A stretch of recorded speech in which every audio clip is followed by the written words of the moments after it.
वनमंत्री गणेश नाईकांना मतदान केंद्रच सापडेना झालंय।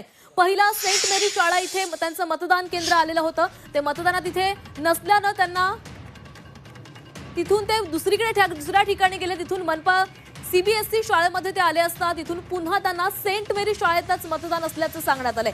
निवडणूक आयोगाचं नियोजन नाही अशी तीव्र नाराजी नाईकांनी व्यक्त केलेली आहे। आम्हाला धावायला लागत आहे तर सामान्यांचे आज काय हाल होतील असा सवाल गणेश नाईकांनी व्यक्त केलेला आहे। काही लोकांच्या झोपा खराब झाल्यात म्हणून ते शैतानासारखे भटकतायत। गणेश नाईकांनी एकनाथ शिंदे यांच्या रात्रीच्या दौऱ्यावर कठोर शब्दामध्ये टीका केलेली आहे। तर गेल्या काही दिवसांमध्ये गणेश नाईक आणि एकनाथ शिंदे यांच्यामधील वाद हे समोर येऊ लागलेले होते। एकमेकांवर टीका झडू लागलेल्या होत्या आणि आज गणेश नाईकांना त्यांचं मतदान केंद्र सापडत नाहीये। त्यामुळे यावरून देखील त्यांनी एकनाथ शिंदे यांच्यावर निशाणा साधलेला आहे। जर आम्हा लोकांचे असे हाल होत असतील तर सर्वसामान्यांचे काय हाल होणार असा सवालही त्यांनी विचारलेला। त्यांना एका केंद्रावरून दुसऱ्या केंद्रावर जावं लागले आणि त्या केंद्रावरून त्यांना पुन्हा एकदा पहिल्या केंद्रावर यावं लागले आणि यावरून त्यांनी तीव्र शब्दांमध्ये नाराजी व्यक्त केलेली आहे।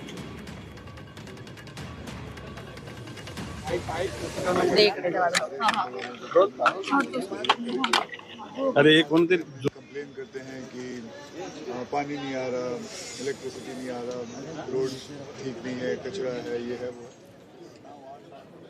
ते झालेल्या घटनेबद्दल गणेश नाईक यांचं काय म्हणणं आहे काही वेळामध्ये आपल्या समोर येईल। मात्र गणेश नाईक यांना त्यांचं मतदान केंद्र सापडलं नाही।